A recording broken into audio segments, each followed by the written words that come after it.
Hello and welcome back to Griseus.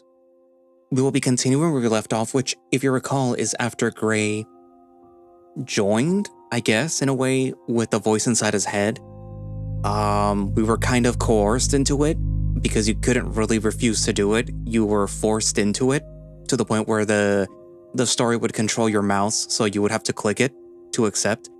We don't really know what this implies, though. We don't know if the voice is now in control or if it has more of a, as you can see here, 50-50 split where Gray is technically still in control, but the voice has more say into what he's going to do now, I guess. Also, Wayne, the shark, the situationship, I guess you could call him, decided to, I guess, go back to Gray and try to talk about what's going on, which is, the whole waking up in the middle of the forest and then waking up or finding him in at the Crawford rest home, apparently being like having this shadow thing trying to get him to stay and stuff like that. So there's a whole bunch of weird stuff going on with Crawford and with Gray too. So Wayne is understandably a little on edge, and he doesn't know what to do now, basically. He said that he wanted to stick by Gray and try to help him with the whole investigation about Sarah and everything, but maybe it might be too much for him. And I'm assuming that's why he wanted to continue to talk to Gray, but the Gray that greeted him at the door looked different. So yeah, that's pretty much where the story ended. Or the last part ended, I guess. Anyways, so without further ado, let us continue Griseus.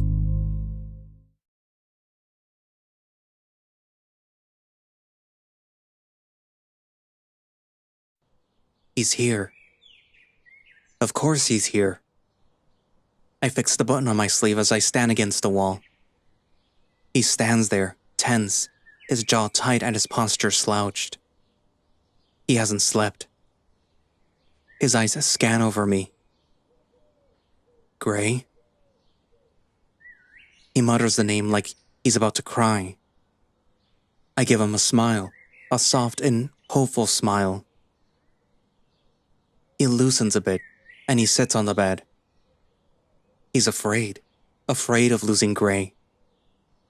He can't lose another, not him. I was angry. I don't want to be like that. Not with you. I just need space in the moment. I want to talk, not argue. His hand flexed. He moves his fingers and visibly shakes in his right hand.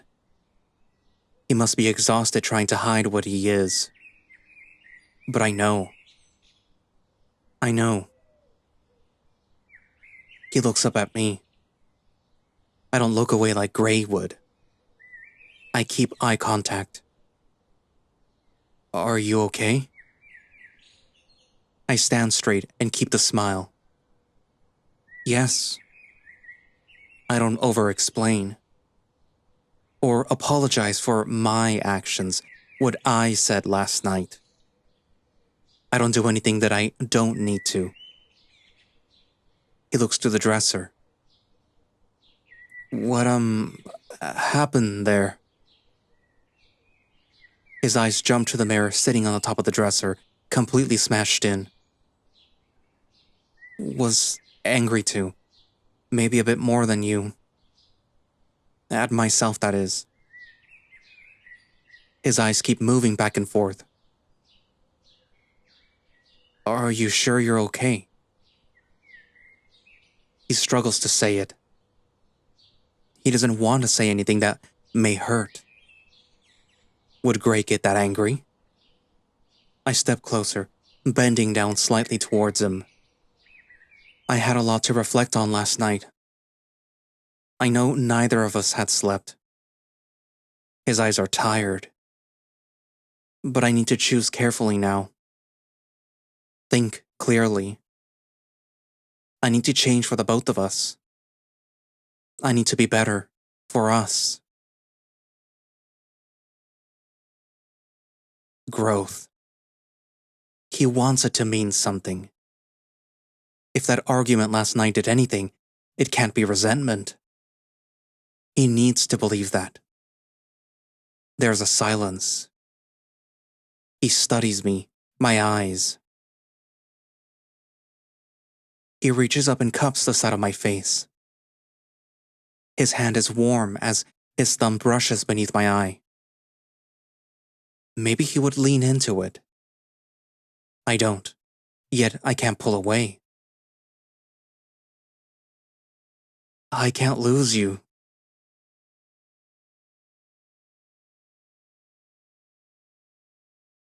Something stirs within me. Like a pulse, an itch. My left hand twitches, briefly, barely. I flex it away.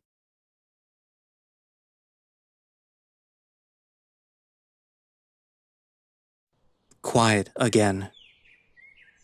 Wayne's gone, back at work, but not before giving a long hug. He asked if I would stay here. I didn't give an answer. I locked the door and turned to the room, moving through the space, mapping it out by touch. Light coming through the window, barely warming my skin. There is a difference, I realize, between occupying the space of Gray's mind and understanding who truly belongs here. I've had countless hours to think. Gray has drifted between guilt and longing for so long. Longer than he even knows. I rub my hand against the dusty table, resting my hand flat against the wood. I can feel him. Like he's at the bottom of a lake, watching the water sway above. He might see what I did as cruel.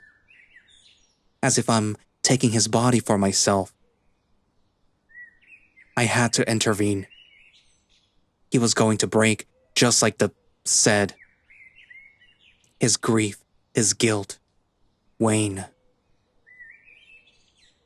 Sarah. Too many things at once. If he breaks, I'll go with him. I know this. My self-preservation is not malice. People fracture and break constantly. Gray's just lucky that he has someone like me to fix it. I consider Wayne as I stare out the window. He's useful. He strengthens Gray, yet also makes him weak. I can't push him away. But Gray's dependence to him won't fix things. Their attachment, it creates the fear of losing each other. And that fear, it invites me. Their volatility of emotion. Their feelings for one another.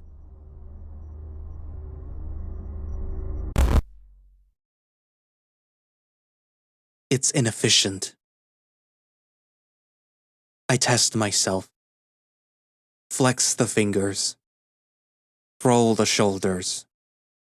Touch and feel everything that I can in the room.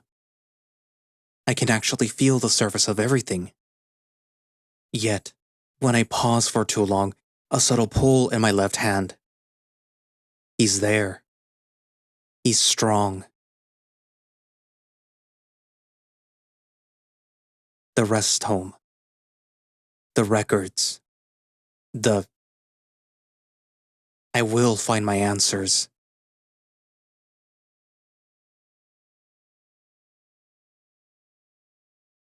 The plan is set. Everything will come together. We will remember everything. Wayne didn't show up tonight. Why do I feel like this?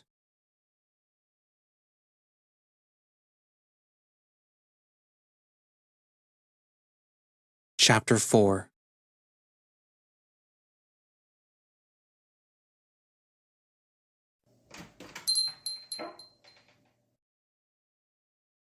A couple of customers sit at the counter, coffee steaming from their cups.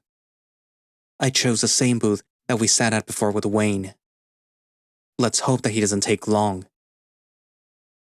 Oh, hi there, Gray. Didn't expect to see you here by yourself. She pours me a cup of coffee and I give her a smile. Is Wayne on the way? Not today. He's real busy. I am still expecting a friend, though. Well, that's nice. I'll be back over when y'all are settled. Nice seeing you again. She walks away to help another customer. I sit for several minutes, staring outside the window. Thankfully, not too late. We make eye contact. He approaches. You asked to meet? Yes. Take a seat, please. He slips into the seat across from me, the vinyl making a subtle squeak. His expression changes. How did you get my contact? I give him an innocent smile. Got it from Sarah's desk. Had some questions. He frowns. You mentioned you found something? I fold my hands in front of us.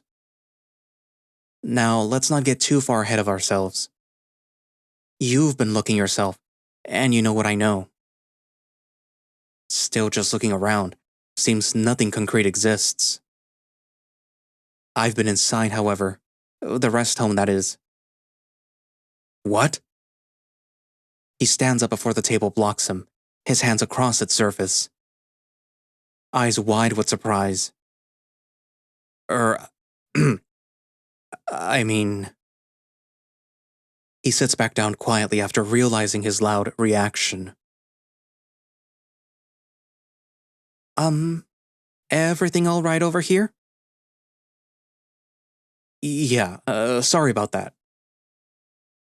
Well, considering I'm here, do y'all need anything? Just some water, please. Me as well. Please refrain from yelling, sir. How did you get in there? Now I'm intrigued. I just walked in. It's only an abandoned building. It's not that simple. You think that I haven't tried to investigate it personally?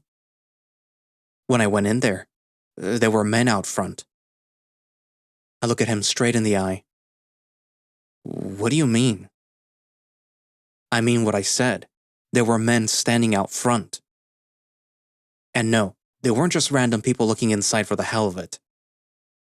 I know the look of hired muscle or similar, Gray. They were serious. Frida comes back past us and leaves us our waters. Do you guys need it? I put a hand up towards her, her eyes still focused on Richard. She walks off with an annoyed gesture. He grabs his water and downs it fast. This isn't good, Gray. You're certain that you didn't see anyone? Positive. No one was there. I clasp my hands harder. Surely there wasn't. Then you either went at the right time, or they let you in. And if that's the case, they know that you know. A feeling in my chest. And Wayne.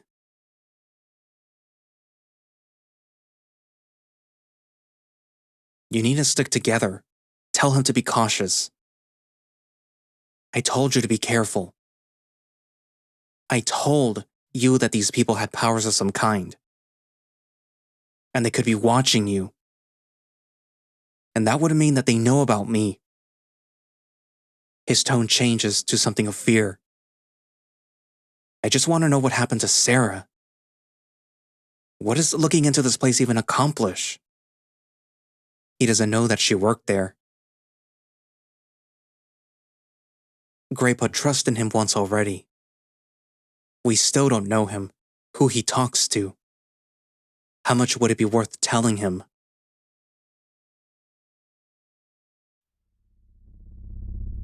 I'm gonna tell him.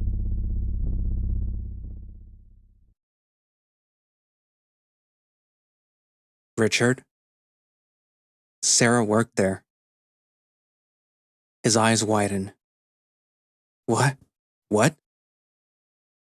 She worked as an assistant nurse there. I found her card. That answers a lot for me, Gray. Thank you. He takes a breath and leans back. She treated that place very personal. Guess it makes sense, in the end. But those men, they must have been behind her death. We have to report this, Gray. Too hasty. No. If what you said is true, it's too dangerous. Even then, we can't trust the law, Richard. We can't trust anyone. The authorities barely looked into her murder. I suppose you're right. Thank you for trusting me on this. I'll see what I can find. He stands out of the booth and looks down at me. I gotta head out, but I'll keep in contact. See you later, Gray. He gives a little wave before walking out. He's skittish, but he has passion. Frida comes by and takes his cup. She tries to avoid looking at me, but her eye quickly glances over. I apologize, Frida. The conversation was important. Don't give me that.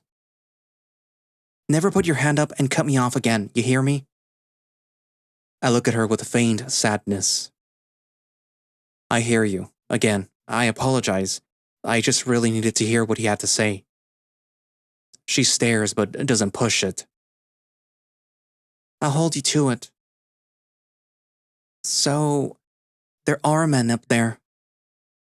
And Sarah worked there too? I glare at her. You eavesdropped on us?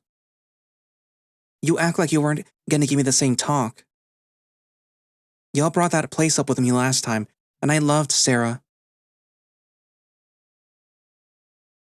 Sarah mentioned it to me right before, to be wary of men in some fancy suits that she saw. Said that I was a wonderful girl and to be safe. Last thing that she said to me. Why didn't you mention this before? I really didn't know what to think of it until she died. I took her advice. I kept quiet to stay safe. But now your friend is saying the same thing? Plenty of people know that you were close to her. You were always together. And you being with Wayne now, your friend, they could be in danger. The same feeling in my chest. My left hand twitches stronger right before I grab it with my right. Are you okay? Yes, thank you for the warning, Frida. A warm smile from her. Sarah was a good woman. Find the truth. I'll help however I can. Just don't treat me different. She straightens up and raises her voice. Oh, I didn't know that it was your birthday this week. Be sure to stop by. I got a free slice of pie with your name on it. She walks off with a little wink and heads back behind the counter. Tsk, don't make it too obvious.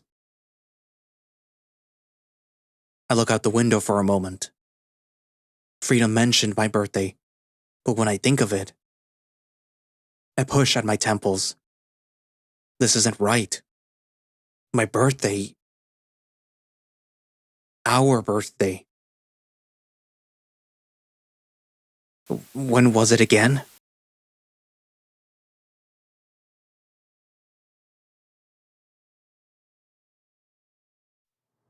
Why can't I recall it? I knew it until she mentioned it, right? I shouldn't be forgetting this. It doesn't matter right now. Just get to Wayne.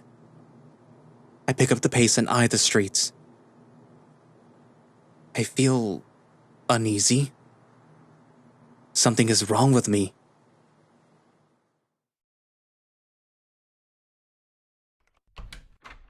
It smells of chemicals.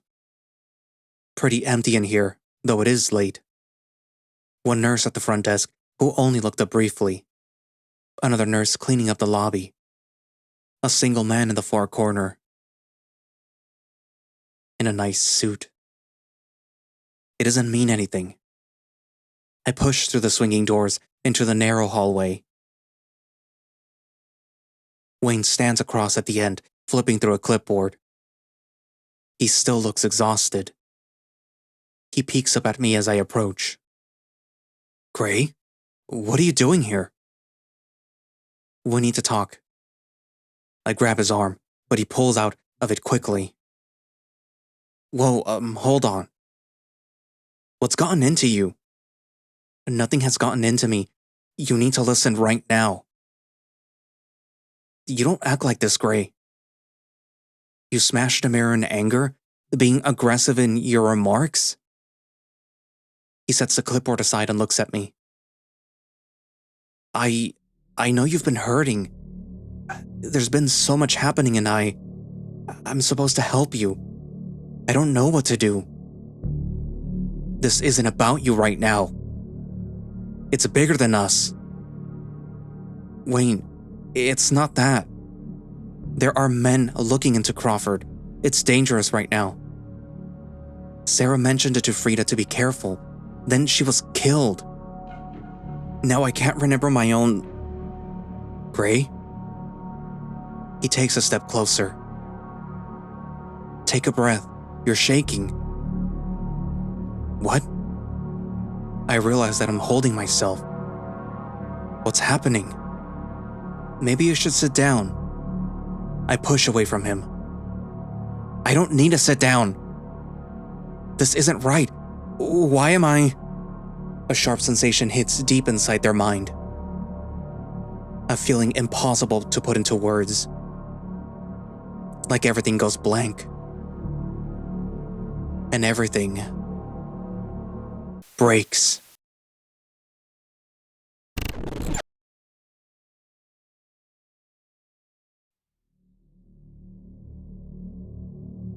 So sudden it can't understand. These feelings long forgotten. Disheveled and exhausted. They act in an imperfect sync. An internal conversation of two souls. It cannot be described. They aren't built for this. Two souls in one body. Two consciousness pulling away from each other. One broken, one lost.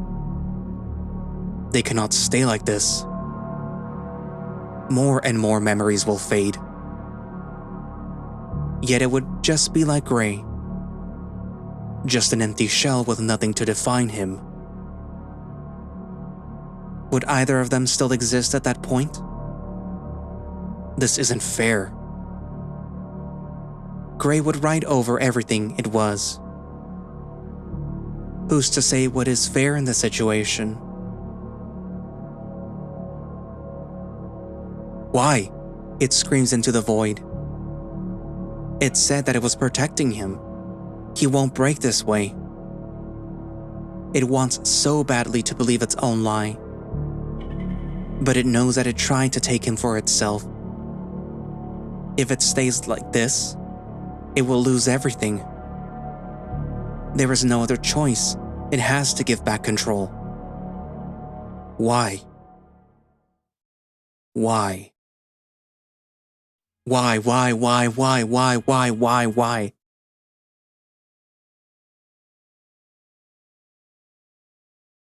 There is an alternative.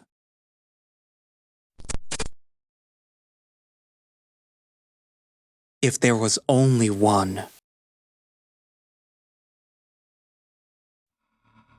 Remove you. And I'll be okay. That contradicts what it said before. Circumstances change. It's the only way. Nothing against you.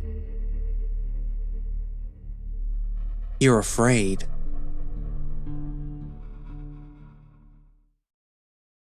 It stays quiet at that remark.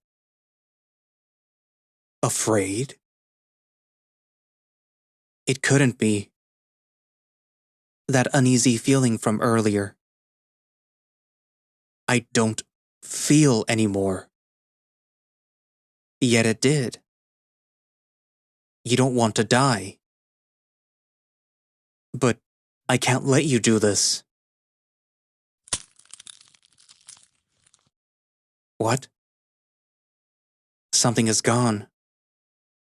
What was it? Gone like it was nothing. What are you doing? Oh, nothing. Just speeding things up. He recalls something. You hear your mother's lullaby. Listen, you... gone. To trap him within his own prison, it realizes its mistake. What did it sound like again? You're going to kill us. Kill yourself. To spite me? No, but if I'm going to die, I won't let you keep my memories. They're ours, Gray. You can't just... Their father's last words. They cannot remember. The thought of Wayne crosses his mind. He holds the thought quietly. How they met. Their connection. Gray, no! He hesitates. You will have nothing. You will break. We will break. Then let me back. I can't just keep going. It cannot understand that after everything, Gray still holds on to one thing. Love. Love? How could it possibly understand something that it had never known? It would forget him. He's all you have left. I'm so tired. I want all of this to stop. He doesn't deserve this. I'd rather forget him than let you pretend to be me for him.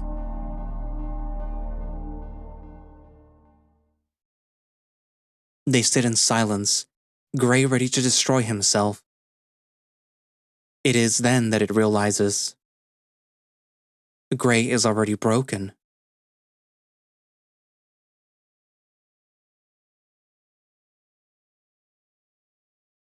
It fades into the dark. Gray can still feel it. It's not gone.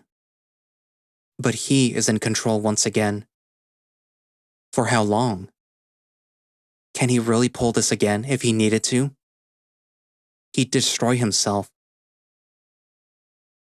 The voice speaks one last time from the dark in his mind. You destroyed your memories. They were... What were they again? You are broken. To do such a thing. Gray doesn't reply. He should despise it at this point. It took over, lied, pushed him to the edge. Forced him to forget what makes him who he is. To remove where you came from, who shaped you into who you are. What are you at that point? Yet still, he feels something for it. Why is that?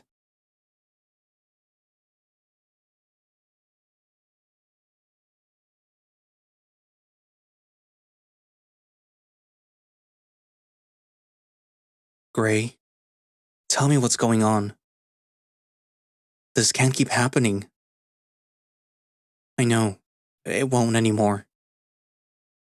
I want to believe you on that. Truly I do. I'll believe you on anything. But I need you to talk to me. I need you to tell me everything. I settle myself at the edge of the bed and let out a breath. Where can I even start? How can I even begin to explain this? I can't really explain as to why the voice exists, or whatever the hell I saw inside Crawford. But tonight, I cup my hands. It's like everything just stopped, and I'm in this empty space. Like a room in my head, if that's truly where it is. The other night when we argued, I thought that I lost you two. I shut down. I got back to my place and I just couldn't bear the thought of losing you. The voice came and it said that it could help. I said no. I tried to ignore it, but it just took over.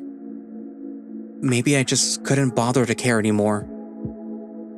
It put me away. I could understand what was happening, but I had no control. Then it got Richard and Frida involved.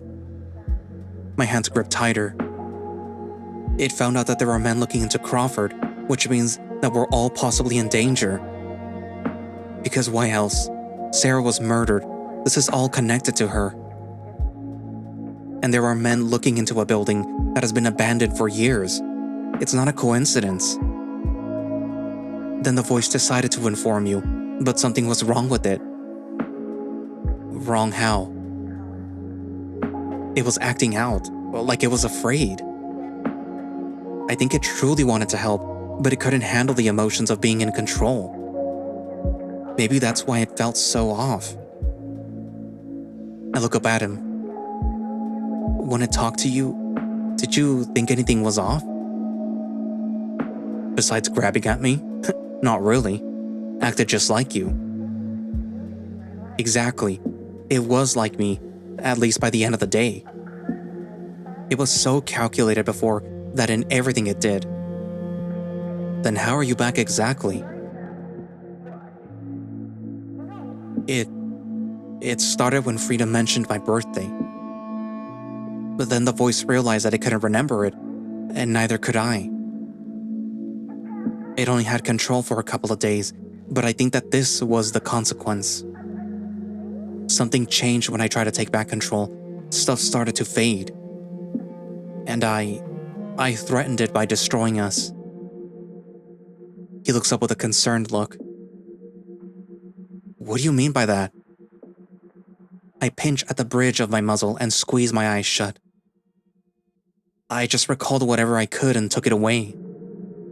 Memories, I suppose. He sits beside me, close. Our shoulders and knees touch. You sacrificed your own memories? Do you know what you lost? How do you even do that? I try really hard to remember, but nothing comes to me. No. I just know that I did it, and now things are foggy. It's all that I could think of. We sit there for a moment, and I lean my head against him. Now I feel hollow. Not like I'm sad or even confused. It's like even my emotions are all jumbled around, and I just don't feel anything right now. He continues to look down at between us, unsure of what to do. I know as a doctor, he's trying to make sense of it. He has a language for this sort of thing, and it eats at him if he can't figure it out. But he can't figure this out. Could anyone? I believe you, Gray. I want to make sure that you know that. I smile at him. I know he does, always has. I'm just exhausted. I've lost everything. Well, almost everything. You're the only thing that I have left. As long as I have you, I think I'll be okay. I wave my hand away. Who needs a birthday anyway? I don't think that I've really celebrated mine since I was a kid. I let out a small chuckle, as depressing as it is. Trying to lighten the mood with a joke, but I don't think that he finds it funny. I have an idea for us. Come with me. He stands up and strains his tie. What? He just gives me a wide grin. Get your shoes, come on. It's almost midnight and you want us to go somewhere? Humor me.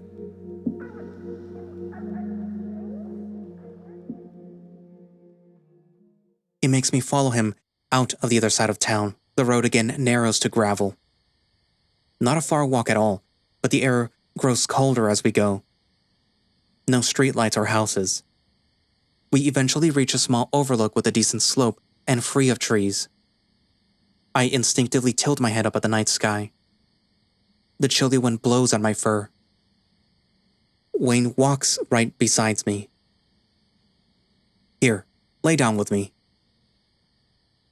I look down at him as he awkwardly tries to sit in his tight-fit attire before he clumsily lands down. Why are we out here?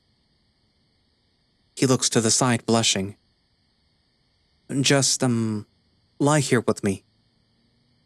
He pats beside him and I oblige.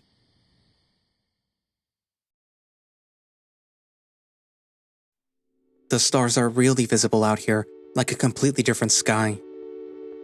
It's not like that where I grew up. I wonder why it's like that. I remember you mentioned liking the stars. And I see the appeal now. I jab at his shoulder.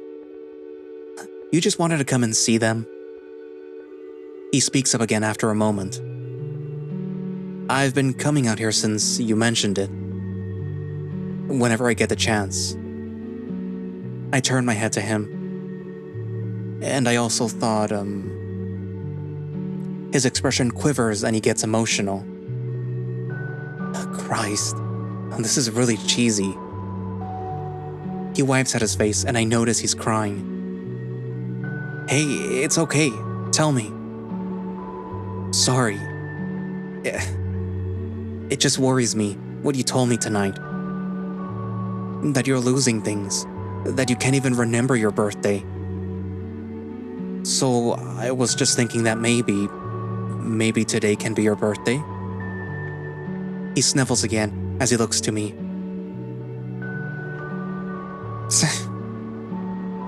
Are you laughing at me? I'm sorry. I love it, I swear. That's not how that works, though.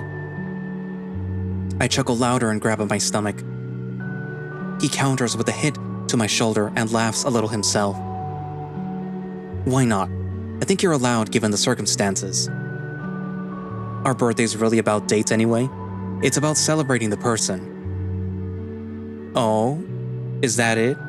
Then I expect one birthday a month at the least.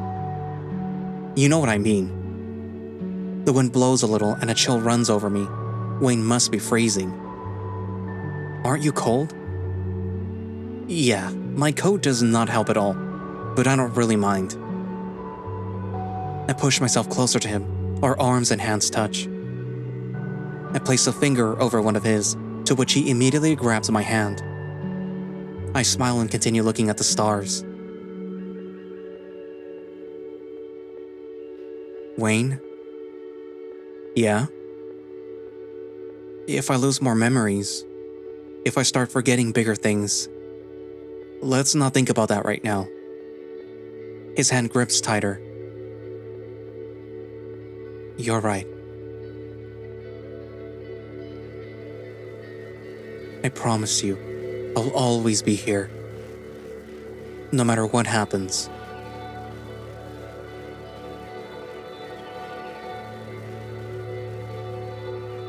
Did you see that?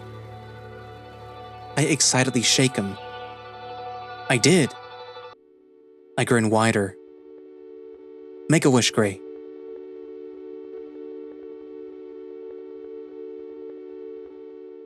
A wish?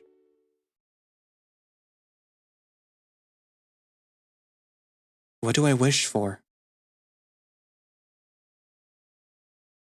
I start undoing his tie. Huh? Can we stay like this?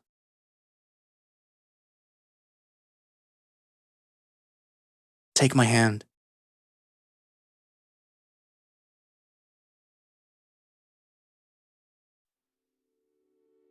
They move closer.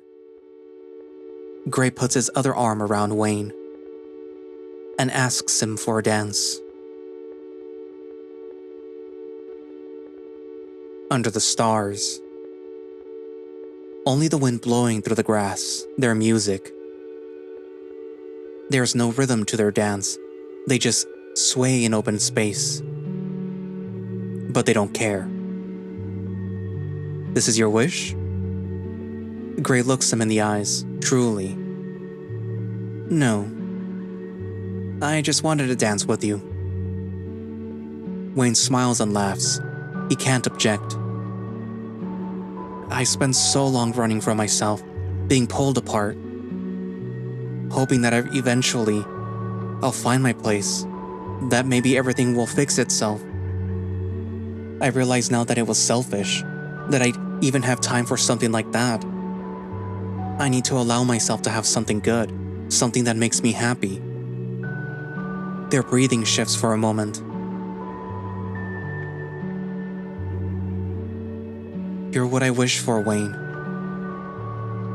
You're good for me. Gray's voice almost a whisper. You make me happy. Nothing else has to be said. They're known their feelings for one another. One just needs to take the chance.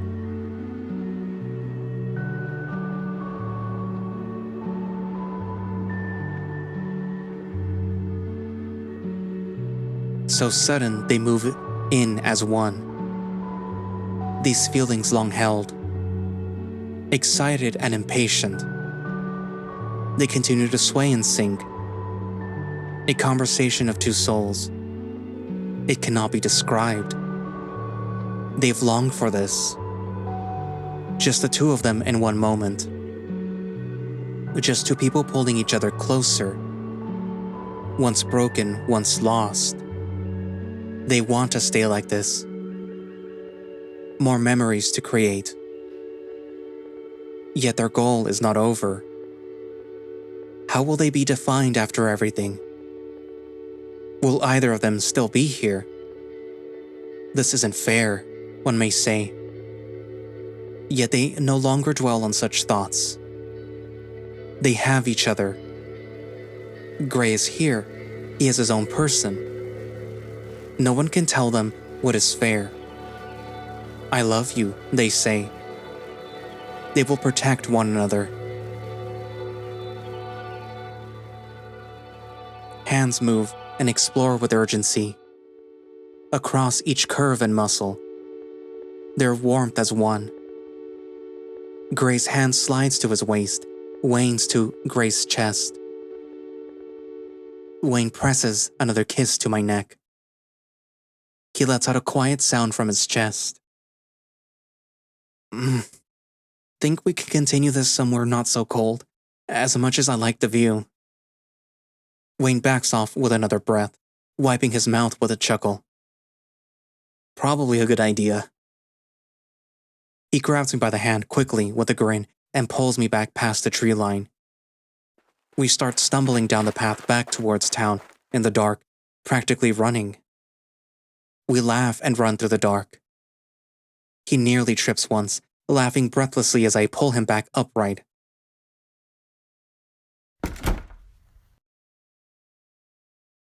His place is really warm. Slightly out of breath, Wayne heads over towards the nightstand.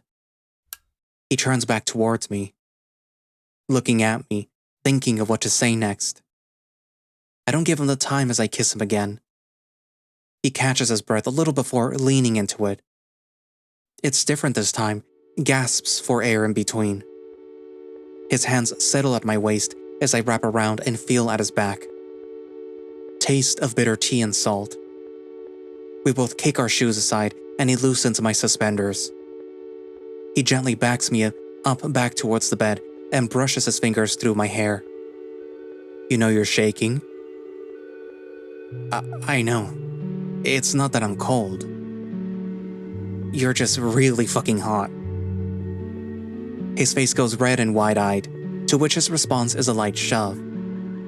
I fall back onto the bed as he climbs over me. His right hand slides beneath fabrics, feeling across the fur of my stomach and up to my chest. I inhale and jerk slightly from the sensitive area, and I work my own at removing his shirt. We each undo buttons carefully, our clothes tossed away piece by piece. There is something almost venerating seeing him above me in the faint light. This is happening.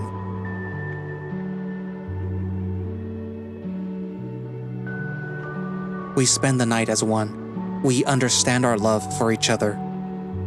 The tension between us let loose into several actions of exploration. The way his eyes shine in the light, the way my fur feels against his skin, he says, I won't forget it. How could I ever forget it?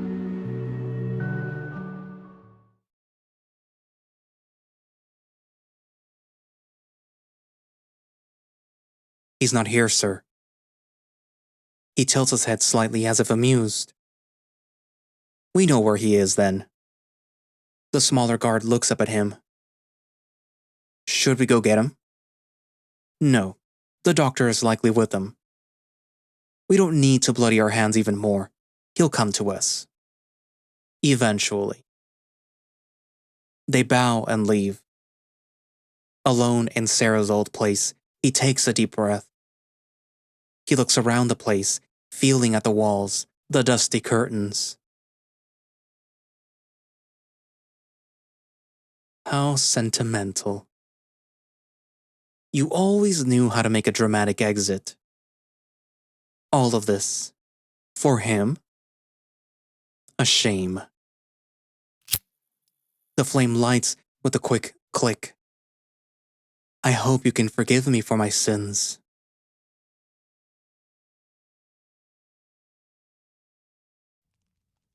Gray, I want to thank you for helping me understand.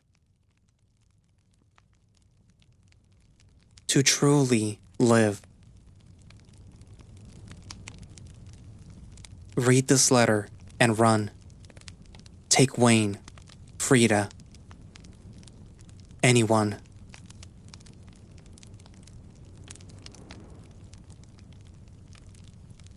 Forget me.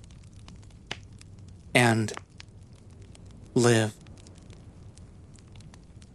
Love you always, Sarah.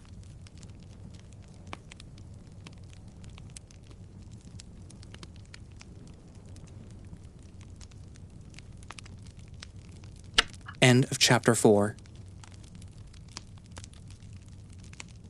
To be continued.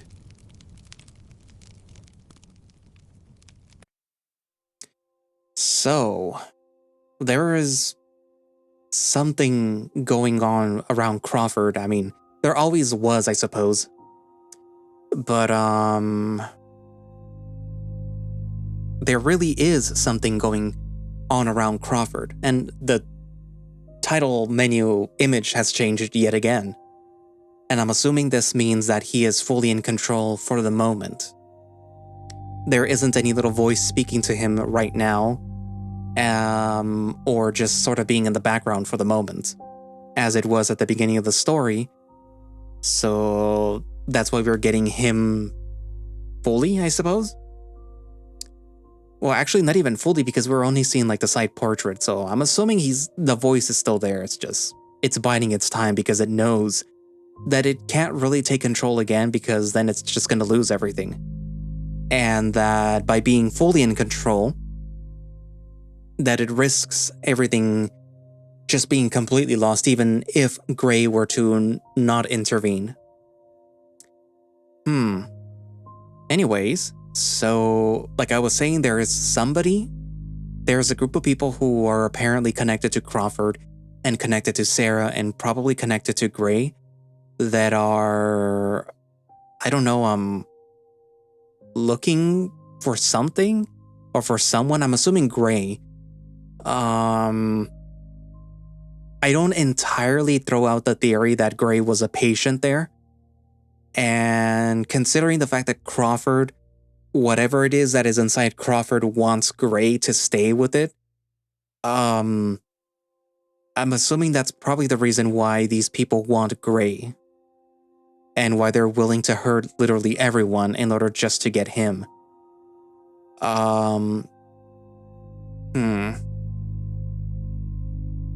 Anyways, so what are your thoughts? Write it down in the comments, and thank you all for watching/listening. If you'd like to play Griseus, or stay up to date with whatever is going on with it, you can do so by going down into the link in the description, which should have a direct link for the itch.io page, where you can download and play the game yourself. I don't remember if they have any form of support, but if they do, I will link that down in the description as well. And if you would like to become a channel member, you can do so by going down to the other link in the description or clicking that little link that should be underneath the video, which gives you earlier access to these videos as they're being scheduled. And I was originally going to wait and put it in June, but considering the fact that the other videos of Griseus haven't released yet, I will instead put it immediately right after those, which I believe will bump everything along, but like, oh well, just at least so that you get to see the first, second, third, and fourth part. So yeah. Anyways, what else? But still, you're gonna have to wait until basically the end of May in order to watch this one. But like, if you were to subscribe, you would be watching it right now. Which, I mean, this is the 7th, so it's probably gonna be out by the 8th. So you know. What else? Also, in case you can't do that, any other form of support is appreciated. You know, like the video if you liked it. Subscribe to the channel if you want to keep watching my videos or whatever. Stay up to date with what I'm doing. If you haven't already seen the other videos, if you're like a channel member, or if you're watching this publicly, if somebody gets me the Normandy SR2 fake Lego set that I have on my throne page, I will build it on stream. So yeah, I even have like a little overlay that's like Lego themed ready just in case somebody buys it for me. But yeah, what else? I guess that's it for now. There is a Ko-fi. So I guess that's it for now, and I'll see you guys in the next video. Bye-bye.